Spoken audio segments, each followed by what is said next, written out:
Kalau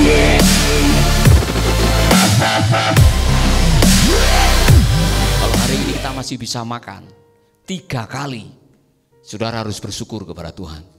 Kalau saudara masih bisa berkumpul dengan anak istri, saudara harus bersyukur kepada Tuhan.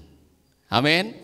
Jadi mari kita terus mengharapkan yang terbaik, tetapi kalau yang terburuk datang, kita harus siap menghadapinya. Expect the best, prepare for the worst. Benar nih saudara. Saya kemarin makan di sebuah restoran di pinggir pantai itu. Nama restorannya Kosi, mungkin sebagian saudara sudah tahu. Dan saya tanya, lu tukang masaknya yang kemarin mana? Dia libur pak. Sehari masuk, sehari libur, sehari masuk, sehari libur. Karena kondisi. Dalam hidup ini ada hal-hal yang kita tidak pernah harapkan kadang-kadang terjadi. Maka berbahagialah orang-orang yang bisa menyesuaikan harapan dengan kenyataan. Jadi sebetulnya bahagia itu mudah. Selaraskan antara pengharapan dengan kenyataan. Belajarlah dari Pak Abdul Hamid yang saya temui. Ini bukan kebetulan saudara. Saya bangun pagi jam 6 langsung pergi ke Bangsal Harbor. Sebetulnya itu pelabuhan untuk perahu-perahu kecil yang mau pergi ke Pulau Menjangan. Saya tidak tahu siapa-siapa, tapi saya berdoa temukan saya dengan orang yang bisa saya ajak mancing. Saya datang, ada orang yang lagi main HP di perahunya. Saya salami, selamat pagi. Kenalan-kenalan, Pak kalau mau mancing di mana? Oh Pak mancing aja di tempat saya. Saya menunggu bagan, kayak bagan untuk membesarkan ikan-ikan snapper itu. Dia bekerja di situ. Omong, saya naik ke perahunya, dibawalah ke situ. Dia ada rumah dan di situ bisa mancing. Oh banyak sekali ikannya. Tapi yang menarik buat saya bukan ikannya, hidupnya Pak Abdul Hamid. Kisah hidupnya begitu menarik dan saya yakin ini bukan kebetulan saya dipertemukan Pak Abdul Hamid. Saya tanya, Pak sudah berapa lama kerja di sini? 12 tahun. Pak sudah menikah? Sudah, punya 3 anak. Istri tinggal di mana? Di Pasuruan. Berapa sering Bapak pulang? Sudah 12 tahun tidak pulang. Kenapa Bapak tidak pulang? Pak, saya sebetulnya kesini melarikan diri. Karena saya pernah dituduh oleh tetangga-tetangga saya informan polisi. Ada kasus yang menimpa tetangga saya dan saya dituduh dan saya diancam mau dibunuh. Saya pergi ke sini untuk menyelamatkan nyawa. Oh, singkat cerita saudara, saya tanya, Pak, bagaimana Bapak sebagai seorang ayah, Anda tidak pulang 12 tahun? Pak, ini karena keadaan. Kalau saya pulang saya mati. Anak saya bagaimana Pak? Saya harus menghidupi mereka. Saya tanya, omong-omong gaji Bapak berapa? 1,5 juta. 1 juta tiap bulan harus saya kirim. Baru ngomong-ngomong begitu istrinya telepon, Pak minta kiriman. Jadi dia bilang, Pak saya hidup di sini dengan 500.000. Tapi saya bersyukur, menurut versinya dia, saya masih bisa hidup, saya masih punya istri walaupun saya tidak bisa pulang. Menahan rindu 12 tahun. Saya bilang, saya sedikit berguru, Pak nasibnya seperti Bang Toyib. 12 tahun ditunggu anak dan istri, Bang Toyib, Bang Hamid, kenapa tak pulang-pulang Bang Hamid? Lagi cerita-cerita begitu saudara, temennya lagi satu datang. Orang Bali cerita dia baru ditinggal selingkuh oleh istrinya setahun yang lalu. Anaknya yang masih kecil dibawa kabur istrinya dan dia menyimpan kepahitan. Dia tidak bisa tidur, matanya merah, wajahnya kusut. Hari-harinya hanya di situ mancing untuk kompensasi. Saya bilang makanan empuk sudah ini. Ya kan, akhirnya saya ketemu dua beliau, saya dudukkan sambil style making life better. Dengar nih ya. Dengar ini tiap hari. Ya Pak. Wah, terima kasihnya tidak habis-habis. Akhirnya dia style sambil saya mancing, mereka yang duduk dengar itu saudara. Di akhir pertemuan saya tawarkan, mau saya berdoa, saya kasih ceramah sebentar. Dua-duanya mau didoakan. Luar biasa. Jadi sebetulnya saya mau mancing ikan, tapi malah dapat 2 jiwa. Kan luar biasa. Tidak ada yang kebetulan dalam hidup ini. Makanya saudara, always expect the best. Siapkan yang terbaik, harapkan yang terbaik dalam hidup ini. Karena saudara-saudara, ketika kita melakukan apa yang terbaik, yang maha baik tidak akan pernah menahan kebaikan buat kita. Saya mengalami itu. Jadi waktu saya dapat email, minta maaf kalau support harus berhenti, saya mengatakan no problem, saya berterima kasih. Tuhan yang maha baik tidak akan membiarkan kita. Maka kita harus selalu setia dan mengharapkan janjinya. Amin. Ku tahu yang ku mau. Saya pernah mendengar iklan itu. Ada yang masih ingat? Ku tahu yang ku mau. Ya, Sprite. Kali ini saya mau berkhotbah mengenai ku tahu yang Allah mau. Ya kan? Saudara-saudara, kita harus mengetahui apa sih yang menjadi kehendak Allah. Apa yang menjadi kemauan Allah. Berbahagialah orang yang tahu apa yang menjadi kehendak Allah dalam hidup saudara. Karena ketika kita sudah tahu inilah kehendak Allah dalam hidup saya, inilah kehendak Allah untuk hidup saya, inilah kehendak Allah untuk panggilan saya, inilah kehendak Allah untuk pelayanan saya, inilah kehendak Allah untuk pekerjaan saya, inilah kehendak Allah untuk masa depan saya, Anda menjadi pribadi yang punya rasa percaya diri luar biasa. Namun fakta kadang-kadang berbicara lain.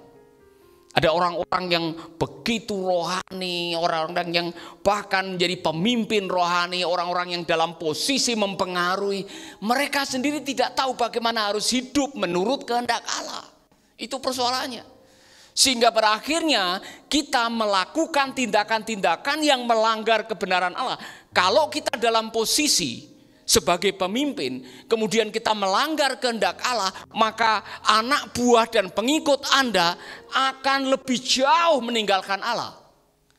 Ada yang mengatakan begini, kalau pemimpin turun 1 level, pengikut turun 3 level.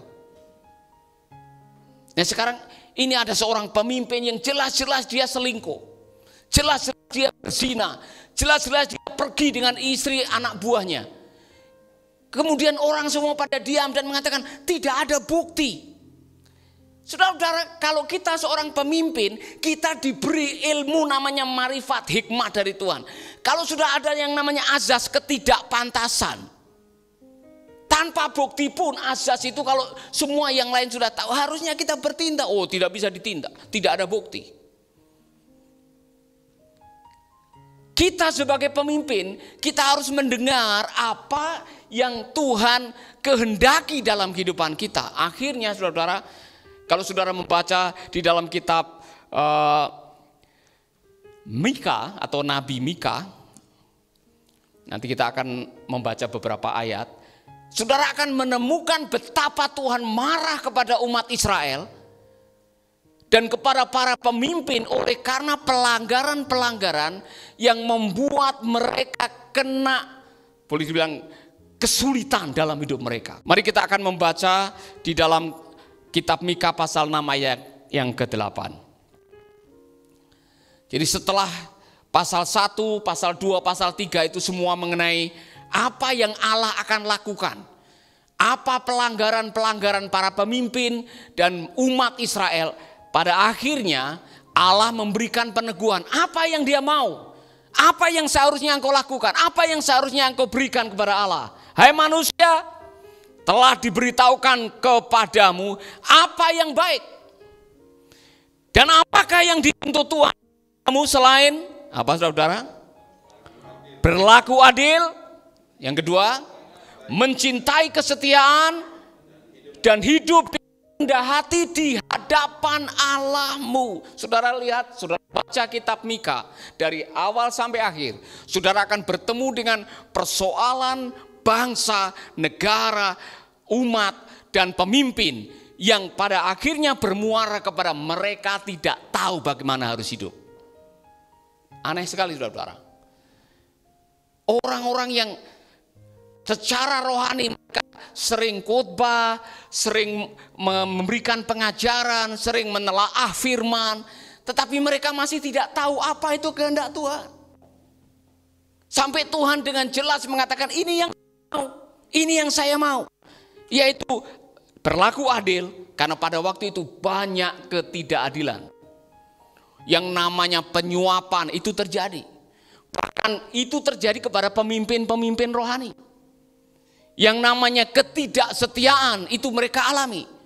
Dan yang pada akhirnya mereka sombong. Oh saudara, saudara nanti akan membaca di dalam ayat itu, Allah pada akhirnya menyinggung raja-raja yang kurang ajar.